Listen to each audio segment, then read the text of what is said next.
अस्सलाम वालेकुम dear students, viewers and listeners. उम्मीद है कि आप लोग खैरियत से होंगे। आज हम लोग एक्सरसाइज 4.3 का क्वेश्चन नंबर 5 सॉल्व कर लेते।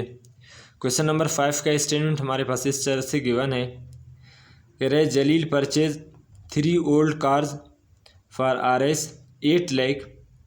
ही sold these cars for Rs 2,25,000, Rs 2,75,000 and Rs 2,50,000 respectively. Calculate the profit or loss percentage। बिल्कुल ये क्वेश्चन नंबर 4 और उससे रिलेटेड है, 3 से रिलेटेड है। तो जलील ने 3 ओल्ड कार्स लिया है। कितने पे लिया है? 8 लाख पे। और उसने फिर क्या क्या कर लिया? हर एक को बेचा है। एक को उसने क्या कर लिया है? 2,25,000 पे बेचा है, और दूसरे को 2,75,000 को, और तीसरे को 2,50,000 पे बेचा है। अब हम यहाँ से क्या करेंगे? देखते हैं कि इसको प्रॉफिट हो गया या लॉस हो गया। अगर प्रॉफिट हो गया तो उसका प्रॉफिट परसेंटेज निकालते हैं, अगर लॉस हो गया तो उसका लॉस परसेंटेज निकालते हैं। तो चलते हैं क्वेश्चन की सॉल्यूशन की तरफ। क्वेश्चन हम लोगों ने पहले से लिखा है, अब हम क्या कर लेते हैं? सॉल्यूशन लिख लेते हैं।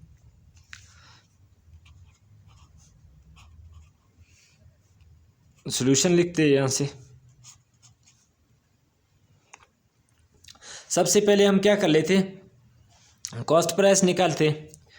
कॉस्ट प्राइस जो कि पहले से गिवन है हमारे पास, cost price of 3 old cars. तो ये किस चीज़ के इक्वल होगा? Rs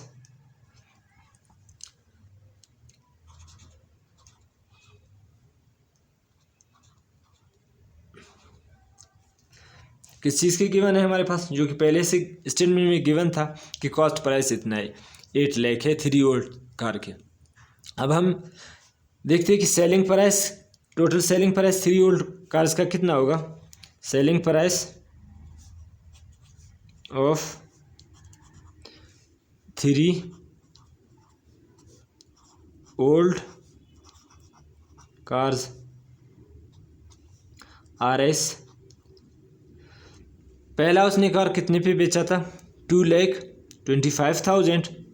हम लिख लेते 2,25,000। फिर दूसरा उसने कितने पे बेचा था?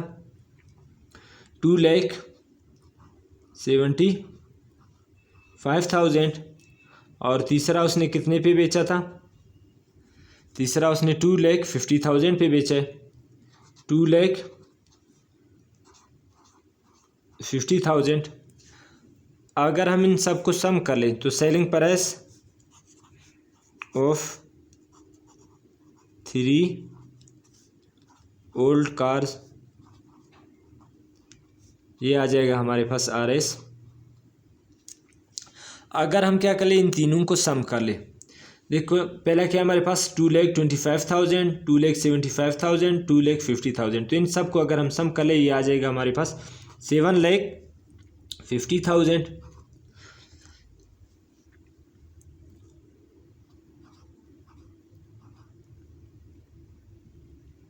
वंस 10, 100,000, 10,000 लाख। तो ये आ गया हमारे पास 7,50,000। अब देखो उसने लिया था कितने पे?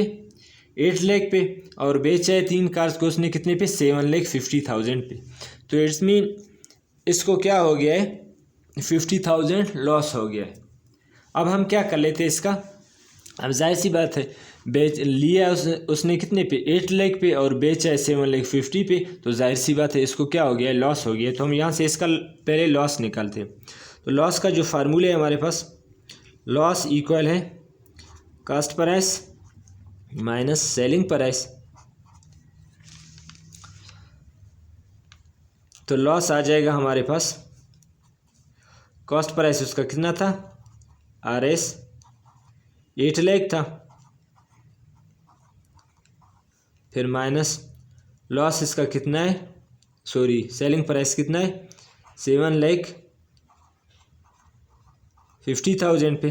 तो इसका लॉस आ जाएगा हमारे पास Rs 50,000। तो लॉस इसका कितना आ गया हमारे पास, RS 50,000। अब हम क्या कर लेते हैं इसका, तो लॉस इसका हमारे पास कितना आ गया, RS 50,000। अब हम यहाँ से इसका लॉस परसेंटेज निकालते, लॉस परसेंटेज आ जाएगा हमारे पास, लॉस परसेंटेज इक्वल होगा loss divided by cost price multiply by 100। Loss percentage equal होगा लॉस उसको कितना हो गया 50,000, कॉस्ट प्राइस उसका कितना था 8 लाख था, मल्टीप्लाई बाय 100 करते, ये 00 यहाँ से कैंसिल हो जाएंगे, फिर ये 3 0 यहाँ से इनके साथ कैंसिल हो जाएंगे, तो लॉस हमारे पास आ जाएगा लॉस परसेंटेज, ऊपर हमारे पास कितना रह गया 50 रह गया और नीचे 8 रह गया। तो फर्दर इसको अगर हम सिंप्लीफाई कर लें तो लॉस आ जाएगा हमारे पास, लॉस परसेंटेज इसका आ जाएगा 50 को अगर हम क्या कर ले 8 पे डिवाइड कर ले तो ये आ जाएगा हमारे पास 6.25% आ जाएगा। तो एक दफ़ा फिर से हम रिवाइज कर लेते क्वेश्चन को। क्वेश्चन हमारे पास ये था कि जलील ने 3 वोल्ट्स कार लिया था कितने पे 8 लाख पे, और उसने इन 3 को बेचा था, हर एक को डिफरेंट प्राइस पे बेचा था, तो टोटल इनका सेलिंग प्राइस 3 वोल्ट कार का कितना बन रहा था 7,50,000। लिया था उसने कितने पे 8 लाख पे और बेचा है 3 वोल्ट कार को 7,50,000 पे, जाहिर सी बात है इसको नुकसान हो गया है। फिर हम लोगों ने क्या कर लिया इसका लॉस निकाला, तो लॉस का फार्मूले जो कि है हमारे पास cost price minus selling price, फिर फार्मूले में हम लोगों ने वैल्यूज़ पुट कर लिया, उसका लॉस कितना हो गया 50,000 इसको लॉस हो गया। फिर फर्दर हम लोगों ने क्या कर लिया इसका लॉस परसेंटेज निकाला, कितना परसेंट 50,000 का जो 50,000 लॉस है उसका परसेंटेज कितना बन रहा है, तो इसका जो परसेंटेज हम लोगों ने निकाला वो हमारे पास लॉस का फार्मूला है loss divided by selling cost price multiply by 100। फिर लॉस परसेंटेज इक्वल है लॉस इसको कितना हुआ था 50,000 हुआ था और कॉस्ट प्राइस उसका 8 लाख था, मल्टीप्लाई बाय 100 कर लिया तो ये आ गया हमारे पास 50 डिवाइडेड बाय 8। तो हम लोगों ने 50 को जब 8 पे डिवाइड कर लिया तो ये आ गया हमारे पास 6.25%। इसका मतलब इस बंदे को कितना 6.25% लॉस हो गया है। तो उम्मीद है क्वेश्चन आप लोगों को समझ आ गया होगा। आज के लिए इतना काफ़ी है, फिर मिलते हैं नेक्स्ट वीडियो में। अल्लाह हाफिज़।